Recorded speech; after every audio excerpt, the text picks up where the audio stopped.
Sudden State to Order, Tuesday, February 8th. First thing on the agenda is bill introductions. Do we have any bill? Senator Peterson. Thank you, Mr. Chairman. Yes, I have a bill introduction. It's on behalf of the Kansas Motor Carriers Association. It clarifies some of the owner-operator status. It's RS number 2973. Questions? Any objections? It's introduced. Senator Hildebrand. Thank you, Mr. Chairman. I'd like to introduce RS 3113, prohibiting certain acts by places of public accommodations based upon a person's vaccination status. Okay, any questions? Any objections? It's introduced. Go ahead, Ethan. Or Senator Corson. Thank you, Mr. Chairman. It's an honor to be before this distinguished committee. I have two bill introductions. One is 22 RS 3020, which is an act concerning elections relating to the Campaign Finance Act. And another one. A second. Yeah. Questions? Objections? It's introduced. Go ahead. And another one, 22 RS 2994, also an act concerning elections and also relating to the Campaign Finance Act. Any questions? Any objections? It's introduced. Thank you, Mr. Chair. Make sure you get with Michael so he has all the background. Any other committee members? Do we have anybody? Mr. Cosby, go ahead. Thank you, Mr. Chairman. Philip Cosby for American Family Action. I apologize, I don't have an RS number, but I have been assured it is in the pipeline, and it's relative to qualified immunity, citizens-initiated grand juries, and the protection to the person who is the petitioner, the first witness. Okay, and yeah, I've been assured that Jason said he'll get us an RS number. Questions? Objections? It's introduced. Thank you, sir. Go ahead, Senator Pittman. Thank you, Mr. Chair, committee. I'm introducing a bill today. It's 22 RS 3071, and it is a new congressional map based primarily on what Senator Pyle had introduced, went through, and made it down to a deviation of about 2 or 3 different voters or population between the districts, with a compactness of 51 for the CD1, 44 for CD2, 47 for CD3, and 31 for CD4. And it basically has Douglas and Johnson and a little bit of Miami in the CD3. Okay, we don't have to debate the bill. Nope, I just introduced it. It's called Jayhawk 2. Are there any objections? It's introduced. Thank you, sir. Thank you. Mr. Brown? Good morning, members of the committee. My name is Kevin Barone. I've got two bill introductions. Time, just do the first. Real quick, the first one is RS 3090. It deals with the corporate practice of medicine, adding 2 groups, naturopathic doctors and acupuncturists into that list that may be able to do that. Any questions? Any objections? It's introduced. And the second one, on behalf of the Kansas Massage Therapist Association, is a licensure bill. It's RS 2962. Any questions? Objections? It's introduced. Thank you very much. Any further bills? Is there any further bills to introduce? Okay, not seeing any. We'll move on to our agenda hearing on 405. Let's open the hearing. Jason, why don't you give us an overview on 405?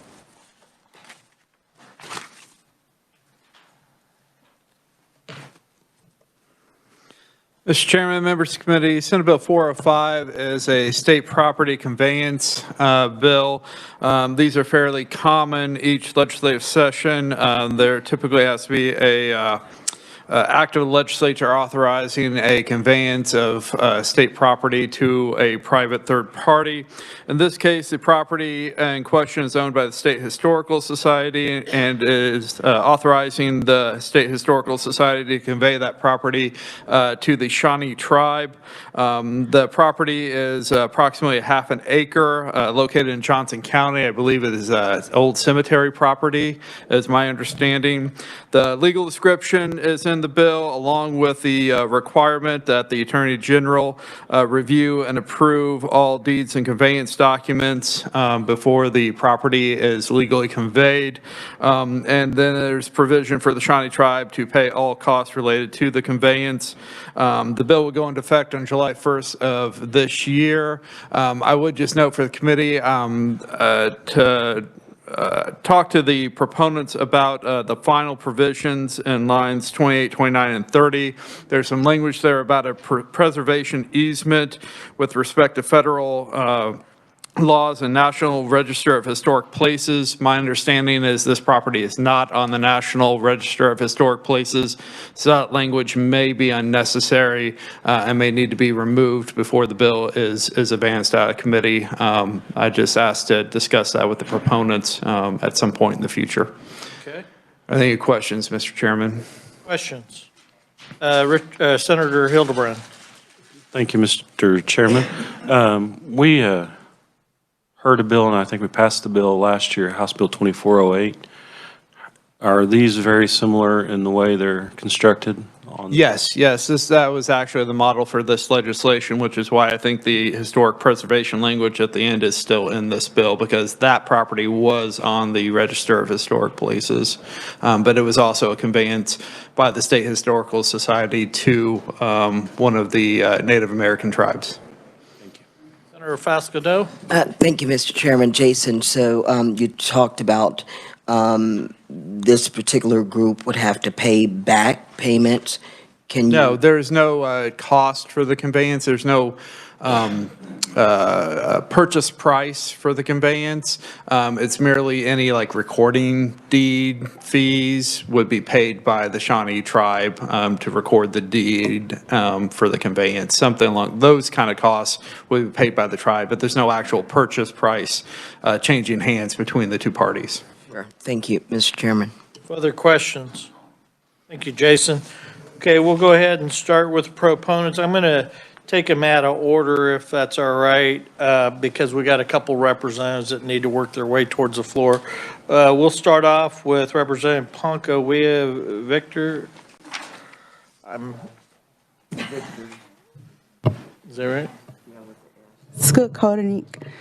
Good morning, everyone. It's Representative Ponca Victors. It's Ponca. But thank you for having me today. I'm here to show my support for Senate Bill 405. And I always tease our Senate president. I always call him Chief. But we actually have a chief here today that will be talking in favor of this bill. And people might call them cemeteries, but to Native Americans, we call them sacred sites. And this is one of our sacred sites that we have here in Kansas. And so I support the transfer to give this sacred site back to the tribe. Every tribe has their own cultural traditions that go along to protect these sacred sites and take care of them, as we say. And it's only right that the Shawnee tribe takes that role and takes care of their people, their ancestors, because after they're gone, we just don't forget about them. We continue on to uphold their memory. And I say that and because, I have just to share a little personal thing, even though I'm not from the Shawnee tribe. I'm from the Ponca tribe and the Thonothem Nation from Arizona, but I have a grandfather that is buried at Haskell Indian Nations University. A great-grandfather. He was my great-grandmother's little brother, and back then he was taken, forcefully removed from his home at the age of 10. And he was taken to the boarding school at Haskell, and he never made it home. He passed away at the boarding school when he was about 11 years old. So I still hurts, and we want him home back to the Ponca tribe. And so this is why I'm here today to support this bill. Is let them take care of their own and let them, I'm here to support this transfer and agreement between the Historical Society and the Shawnee Tribe. And later you'll be hearing from the chief. And if I have to bow out early, please excuse me as we got some business on the floor today. So, any questions? Senator Fasco. Thank you, Mr. Chairman. Thank you, Representative Ponko. We victors. Good to see you again. And congratulations on your marriage and baby and all of that. And I feel you, and I agree with you of your statement that you just made. So once this land is conveyed back to rightful owners, and I like the way that you made the distinction between it not being like just a cemetery. Once the land is conveyed back, what will be done? The chief will speak to that, but I'm pretty sure we'll have like a blessing ceremony with all tribes. We take care of our dead special times of the year, and I know ours is around, not just Memorial Day, but certain other times of the year. And I don't know, I'm not from the Shawnee Tribe, I don't know the protocol that will happen, but I'm pretty sure that there will be some kind of blessing because we still believe that they're around, and, I'm pretty sure that they're happy to see this. Thank you. Other questions? Thank you. Thank you. Okay, Representative Cindy Neighbors.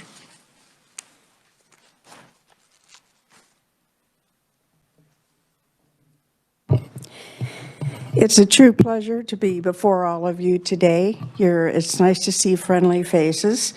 And I'll start out by Chairman Olson, Vice Chairman Hildebrand, and Ranking Member Faust-Cadeau. I'd like to thank you for allowing me to testify before you today.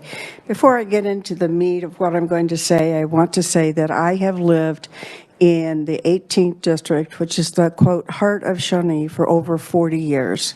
My children attended an elementary school. It was named Blue Jacket, from which Chief Blue Jacket was first there and was highly respected and honored in Shawnee as part of the history that goes along with it. I want to thank you for the opportunity to testify today in support of Senate Bill 405, authorizing the State Historical Society to convey the Shawnee Indian ceremony located in Shawnee, Kansas, to the Shawnee Tribe. The Shawnee Indian Cemetery is located just east of 59th Terrace and Neiman Road in the heart of Shawnee, the 18th District. The city of Shawnee and the Shawnee tribes share most important history. The burial ground was in use long before the founding of the town of Shawnee. The first known burial was of a 6-year-old daughter of Joseph and Catherine Parks in 1837. That is a very important name within the tribe itself and in the city of Shawnee. The cemetery includes burial sites of Shawnee tribal leaders, including Chief Joseph Parks and Moses Silverheels. Both of those are highly respected names in the Shawnee tribe, along with the second wife and children of Chief Charles Blue Jacket. I'm going to stop there for a minute. We had the pleasure, my family did, he came to our home many, many years ago and introduced himself. We presented him with the key to the city, and I will say that he and his wife, who were in a motorhome, won the hearts of my children because she wanted to come in and bake cookies. So if there's any way to a person's heart, it's when you bake cookies for someone else's children.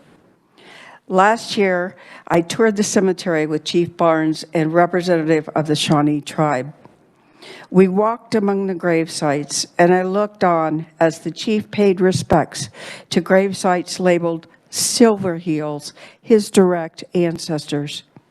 Transfer of the cemetery to the tribe will help to ensure continued preservation of our shared history.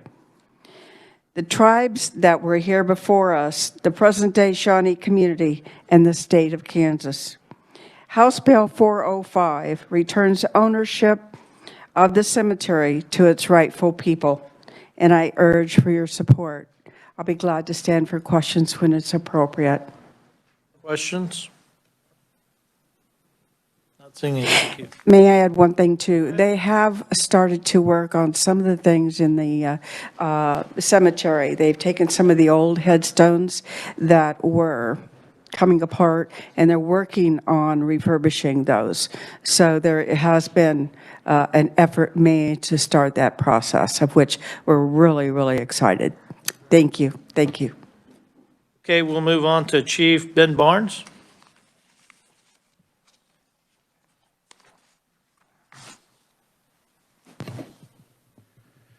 Niwa Senator Olson, Nulki Senate Senators. Hoisi Wapni Nitisito Ben Barnes, Nulki Okima Sawanuki. My name is Ben Barnes. I am the chief of the Shawnee Tribe, and thank you, Senator. Thank you, August, senators of this committee, for hearing me today. I wanted to introduce myself in my language, my people's language, because I am certain that at some point in this capital's history, these walls heard my language. And so places remember. We believe that. And with me today, I also have Councilman Blue Jacket. Perhaps it's providential that just a few months ago, he secured himself a council seat in our government. And so here today, I bring a lineal descendant of the man himself, Chief Blue Jacket. And so Lee Blue Jacket's with me today at the Capitol. Rather than go over my testimony, which I've submitted to this council, I just want to extend my thanks, ask for your support for Senate Bill 405, but also tell you what an important thing this is for us. Representative Punko Victors talked about this being a sacred site, and that is definitely indeed what it is, because people like Joseph Parks, who is a historic person for our people and was a leader of the United States forces in the Second Seminole War, we remember him still to this day, and his family still exists. People like Mose Silverheels, that's buried in the cemetery.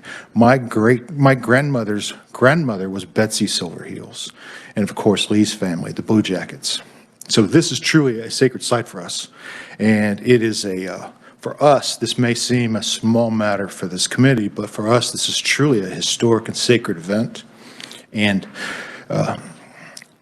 I am always aware when I come before bodies of government, whether they be local, county, state, or federal, of the history and responsibility of my office.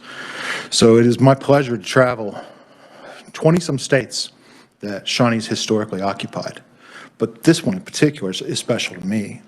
I'm a product of USD 506, Edna, Kansas. I was a Grizzly for my freshman year. So coming back into this Capitol, the last time I was here was in 6th grade.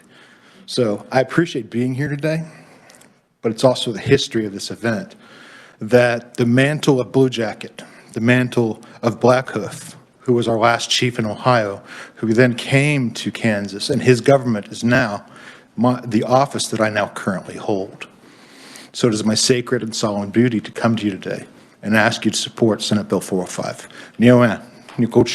Thank you. Any questions? Senator Hildebrand. Thank you, Mr. Chairman. Chief Barnes, welcome to the committee. Thank you. And if I am correct, you guys are northeast Oklahoma, is where your tribal headquarters are right now? We have a headquarters in northeast Oklahoma, is where our tribal headquarters are, yes. So Blue Jacket, there is a town in Oklahoma, northeast Oklahoma, called Blue Jacket. It would be the same Shawnee tribal members that founded Blue Jacket. And I'm going back a little bit of history because that's where I'm from. I'm Baxter Springs, and you're related to the Barneses and Quapaw. The same ones. The same ones, the very ones. Yes, yes. Yeah. And I hate, a lot of my colleagues do not realize this, but I know where Edna is, and when you said Grizzlies, that's Labette County High School. That's right. and that's where I went my freshman year before we moved to Baxter Springs. So just wanted to throw that out before I got to my actual question. And I always refer to our area as God's country because I believe it really is. So, but back to my question. We had a similar bill last year, and they brought us a plat so we could see exactly what the land looked like or the building. Do you guys have one of those? There's nothing there. This is just a less than half-acre plot that's in a residential area that's in a cul-de-sac. It's at the very end of a cul-de-sac. And as Representative Neighbors can attest, it's a very small place with probably 20 persons residing, maybe 30 persons residing in their final resting place. And so it's not a very big space, and it's between some folks' backyards, I would say. And so there's not a building or anything to make it plaque up. However, the SHPO's office does have a historic marker and informational board at that's done quite nicely at when you first pull up at the end of the cul-de-sac. So when I looked on Google Earth just a minute ago, all I saw was the Shawnee Cemetery, and there looked like a little green spot in between some trees and a bunch of houses. So that's the right area. That's the right area. It's a dead-end street, cul-de-sac. I wouldn't even call it a cul-de-sac. It's really a dead-end street in a residential neighborhood with a green space. Thank you. Senator Fasquedo? Thank you, Mr. Chairman. Thank you, Chief Ben Barnes. And thank you for being here today. It's an honor. Thank you. So the question that I asked Representative Punkley Victors, so once this bill passes, so the land, I heard you are refurbishing some of the headstones there. So what else will you do there once you have that land? I mean, how will it be utilized? And then is there a ceremony at the beginning when you achieve the land? And can you elaborate? The land itself won't be tasked with any purpose. It is a final resting place for some of our most honored dead. And for my people, one of the things that we can do, one of the sacred duties that we are responsible for, is that we believe that human beings have inherent rights. And there are certain inherent rights that all human beings share. But those even go on once we leave this world and we go on to the next world. And so those inherent rights, one of the things that we can do is be a speaker for the dead and to represent their families and their stories in a way that honors them, and to make that space available, and to keep it in our hearts and amongst our nation in a way that we uplift the families of Parks, Silver Heels, and of course Blue Jacket. And so that's our purpose, is no more, no less than what your Kansas Historical Society has done so ably for these past few decades. And we would appreciate the support on 405. And thank you very much for your question. Any others? Any further questions? Not seeing any. Thank you. Thank you, Senator Olson. There's written testimony, and is there any other proponents that want to speak? Not seeing any. Neutrals, opponents. Okay, we'll close the hearing on Senate Bill 405. This is something we'll probably work this week, and so I'm thinking maybe tomorrow, if that's all right. And I got to talk to Jason, see if there's some changes, and you guys might want to talk to him to make sure everything's like you want it, and then we'll work the bill tomorrow, okay? We're going to move on to a hearing on the Kansas Lottery's budget. Okay.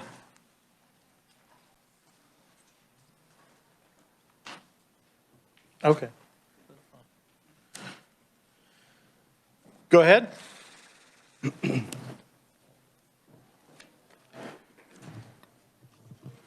Thank you, Chair, members of the committee. My name is Dayton Lemunyan. I'm with Legislative Research, and I'll be handling the Kansas Lottery today. You should have a physical document in front of you that does say Kansas Lottery at the top. And I am joined by agency representatives Stephen Durrell and Matt Schwartz, who will speak after me. So whenever you're ready, Mr. Chair. Go ahead. All right, let's go straight to page 5, which begins the current year analysis. For fiscal year 2022, the agency requests a revised estimate of $375.3 million, all from special revenue funds. This is a decrease of $812,000 below the fiscal year 2022 approved amount. The agency estimate includes the following adjustments. They request $100,000, all from special revenue funds for IT software. This is to continue remote work. And you'll see in number 3, there are also adjustments of $912,000, which is a decrease. This decrease is primarily related to the gaming facility manager fee expenditures, which are proportional to total sales, and that fee is paid to the casino operators. The decrease is primarily related to COVID-19 situations, and the governor does concur for fiscal year 2022. Okay. So I'll now stand for questions on 22. Do you have any questions on 22? Not seeing any, go ahead. All right, then we'll move forward to page 7. For fiscal year 2023, the agency requests $376.4 million, all from special revenue funds. This is an increase of $1.1 million above the fiscal year 2022 revised estimate. This is primarily due to an increase of $1 million in estimated lottery prizes paid by the state. The agency also requests an enhancement with 3 new FTE positions, and they request $187,000 for these 3 FTE positions. There are also other adjustments of a decrease of $83,000, which is related again to the gaming facility manager fee. And the governor for fiscal year 2023 recommends expenditures of $376.2 million. This is a decrease of $187,000 below the agency's revised estimate, and this is because the governor does not recommend the addition of the 3 FTE positions. And I'll now stand for questions. Questions? Senator Fasco. Thank you, Mr. Chairman. So why doesn't the governor approve those employees? I can't speak to why she doesn't approve them, but she does recommend that they use existing resources and vacant FTE positions to fill those positions. Okay. Senator Reichman. Thank you very much, Mr. Chair, and thank you for the presentation. On number 1 on page 7, it says lottery prize payments. The agency estimated $88 million in lottery prizes paid by the states, which is an increase of $1 million above the estimate. Could you expand why it was more or anything like that? Thank you. I believe it's due to COVID easing, but the agency can address that in their presentation.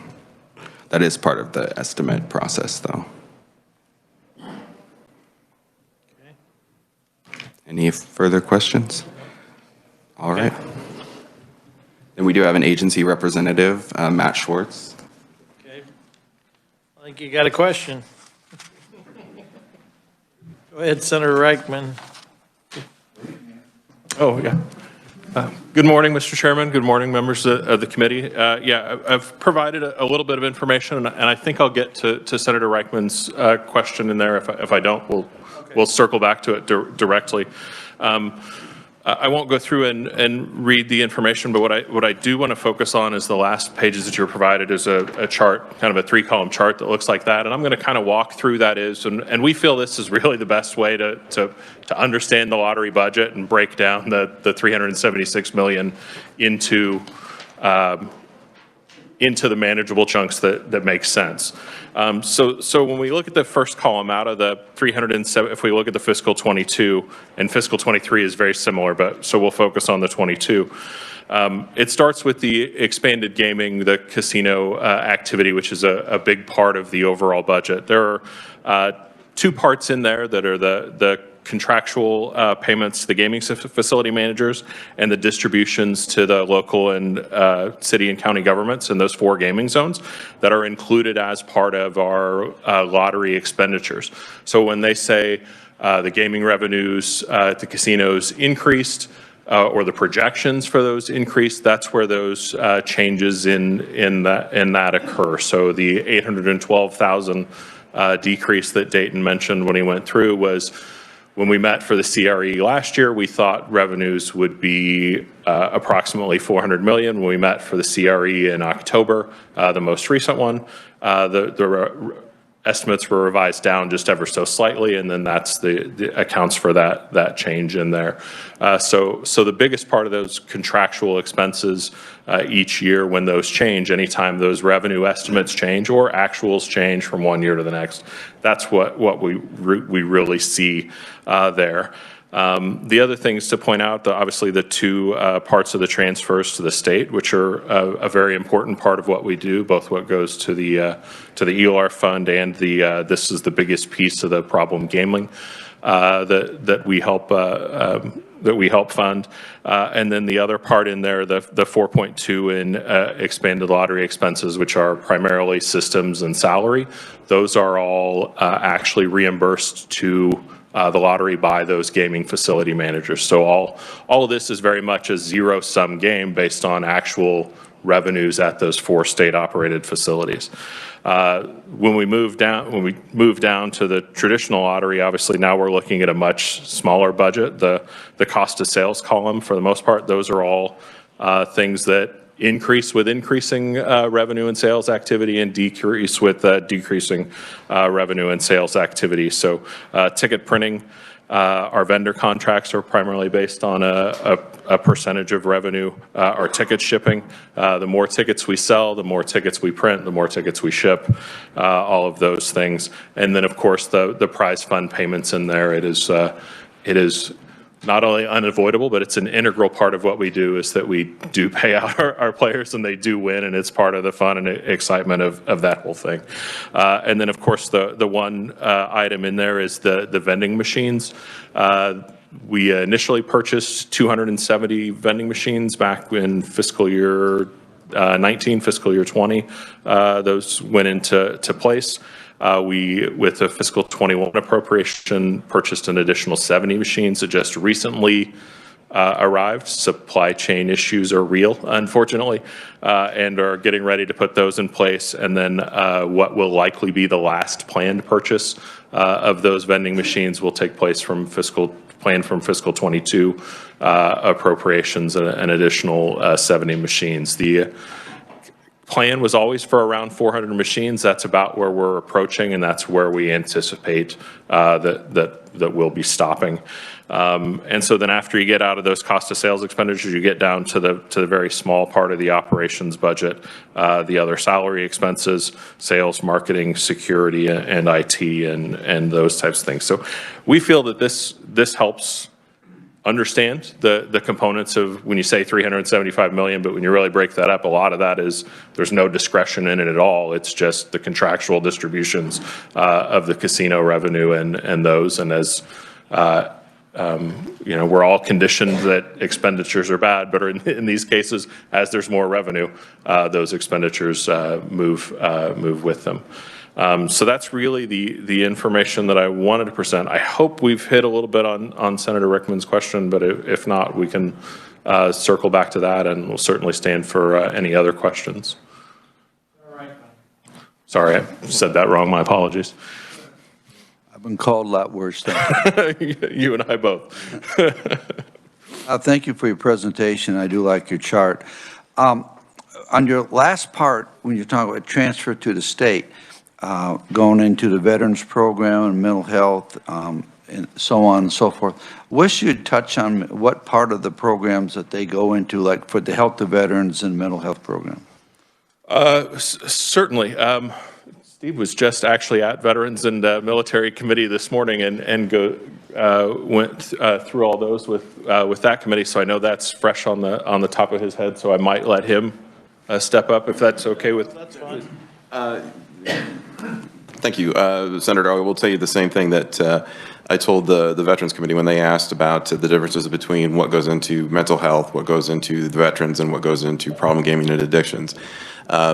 We're not really the best folks to sort of address where that money goes. We just sort of earn it and give it to them, and they make those decisions. And so their staff on veterans are actually going to do a sort of an in-depth dive on where those monies go. So they would probably be best to give you a better answer than us. We earn it, they use it. So. Well, thank you. I'd just be interested to know, because a lot of times people, well, I spend in these lottery tickets, and where does it actually go to? Certainly, and you know, it's one of those things that they're all important features. They're all very important programs. It just is that we don't deal with them on a daily basis or a monthly basis to even know what changes they make into where those funds go. So probably asking them is easier. So Andrew, we might just do a request to find out. Get it to everybody. yeah, and yeah, just I know Veterans Affairs is doing a very similar study as of this morning, so they might be able to share. Like all three of them, like the game, problem gaming and the whole thing, like to know where it's going. Thank you. Senator Fasco. Thank you, Mr. Chair. Go ahead, Senator Fasco. Sorry. Thank you, Mr. Chairman. Sir, so the problem gambling fund, so is that money utilized per fiscal year? If there's any leftover money, does that just carry over, or is all that money utilized each year? How does that work? That's probably, as Steve was just addressing, that's probably a better, I believe it's ks.gov that actually administers those funds as part of their budget, and those, I think, not to speak for others, but I think as they've presented, of course, everybody always asks for more, but I think that they certainly feel that they have a need for more than what they have. So I don't think that there's an abundance of leftover by any stretch of the imagination, but that would be a much better question for that agency and that budget directly. Probably, my guess is it's probably spent either in that agency or another one that's close to it. Yeah, from what I've heard in other presentations, I think what you'll find when they talk to you is that what they'll tell you is that it's not just the problem gaming addictions, but it's also other addiction treatments, substance abuse, and those kinds of things. They're all treated from those same funds. So the people specific to the problem gaming part might tell you that as that goes into that bigger pool and that problem gambling and addictions grant fund, how that distributes within there is a tussle internally to compete for those resources. Senator Peterson? Thank you, Mr. Chair. How many vacant FTEs do you have? I think the current head count is in the low 80s right now. So we do have a few vacant positions. Those 3 positions and hiring is slow right now. It's always a little slow for us because of security and background that people have to go through, but it's slow everywhere, and that's why we don't have any issue with the governor's recommendation on sticking with the 90 positions in fiscal. In fiscal 23, I don't think we'll get beyond the 90 before that time. So we don't have any objection with that. Okay. Any other questions? Nope. Thank you. Thank you. We want to move on to the racing and gaming.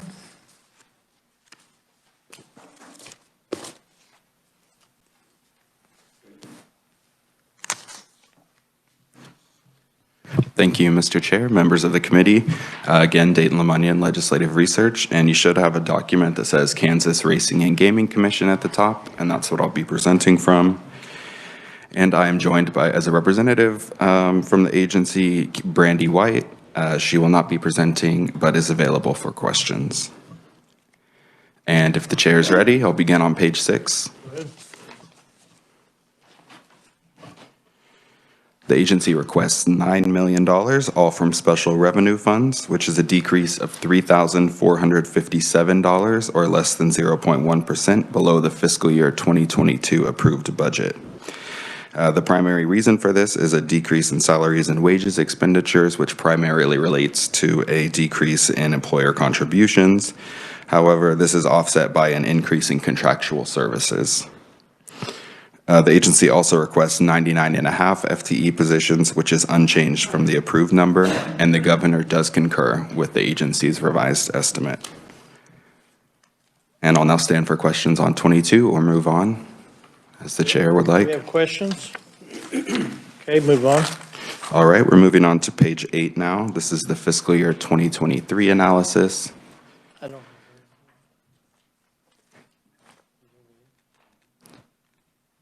Go ahead. The agency requests $9 million, all from special revenue funds for fiscal year 2023. This is an increase of $11,898 above the revised estimate for the previous year. And this is primarily due to an increase in salaries and wages expenditures, which are attributable to fringe benefit, employer contributions and fringe benefits. And the governor does concur with this year's request. So I'll now stand for questions on 23 or the budget as a whole. Do we have questions? Okay, thank you. All right, thank you, Chair, members of the committee. We have someone from Racing and Gaming. Randy White.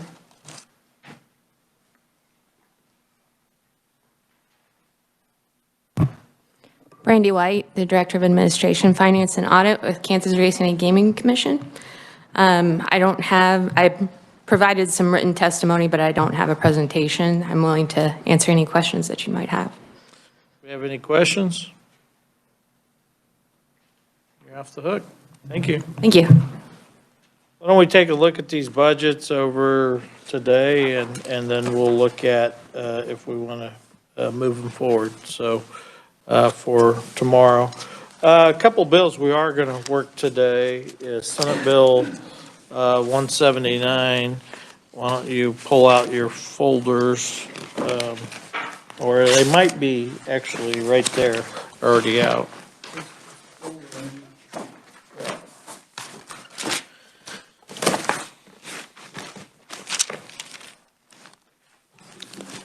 Yeah, both these are in. Why don't you just give us a quick overview of what that is, Jason? Mr. Chairman, members of the committee, Senate Bill 179 was the bill designating February 15th of each year as the Susan B. Anthony Day in the state of Kansas. So it would be an official statutory designated day in the state of Kansas. Okay, what's the pleasure of the committee? You want to work this? Do I have a motion? Senator Hildebrand? Thank you, Mr. Chairman. I make a motion that we move Senate Bill 179 out favorably for passage. Okay, we have a motion. Do we have a second? Second by Fiscal. Any questions or comments? All in favor, please signify by saying aye. Aye. Against, nay? Passes. That bill's out. Okay, the second bill we're going to work is Senate Bill 360. I think it's in the packet too, right? And you got 370 there. Where's 360? It's at the back. Okay. 360. It's probably at the back of your packet. Or why don't you give us an overview of that, Jason? Mr. Chairman, members of the committee, Senate Bill 360 is the bill proposing to enact the Kansas Assistance Animals and Housing Act. This was the bill that would require a person who wants to have an assistance animal in their residence to provide notice to the property owner or manager requesting that they have an assistance animal for the residents. And they include in that notice documentation demonstrating their need based on their disability or a need related to their disability for the assistance animal. There are provisions in the bill to allow the property owner manager to deny or rescind the accommodation if it posed an undue financial burden, if there was, or altered the fundamental nature of the operations of the housing provider. Additionally, if there was any specific evidence of the animal posing a threat or causing substantial damage or engaging in a pattern of uncontrolled behavior, then the permission could be rescinded. There's also provisions requiring the resident to pay for damages caused by the animal, but could not be assessed a pet deposit or related pet fee for having an assistance animal. And then the bill also created a new crime of entitlement to an assistance animal through misrepresentation, which would be intentionally misrepresenting a need for assistance animal or making materially false statements for the purpose of obtaining documentation to support that use. And that criminal penalty would range from a Class C to a Class A misdemeanor, depending on how many times the defendant had committed the crime. The bill will go into effect on July 1st of this year, Mr. Chairman. Yeah, and I think this bill was passed in several other states. So what's the pleasure of the committee? And if you wouldn't mind, I think I wouldn't mind putting this bill in a House bill. So we've got some empty shells laying around. So if the committee be up to it, we got House Bill 2057, is that right? Senator Peterson. Thank you, Mr. Chair. I move that we'd empty the contents of House Bill 2057 and insert the contents of Senate Bill 360, a substitute bill created, and be passed out favorable. Do I have a second? I'll second that. Any questions or comments? Senator Hildebrand, you got it? Senator Fasco, go ahead. I just had a quick question for Jason. So, in my recollection, please, so did we say that if that person moving into that property could show that verification from a physician or a healthcare provider or someone who knew of their situation, so they would or would not pay the animal pet fee? Senator, committee members, there would be no payment of any pet deposit or related pet fee if they provide the documentation with their request that it is an assistance animal. Senator Reichman. Thank you, Mr. Chair. And if I remember it correctly, the realtor or the housing people, they were supportive of this because of the people that were violating what was excellent practice today.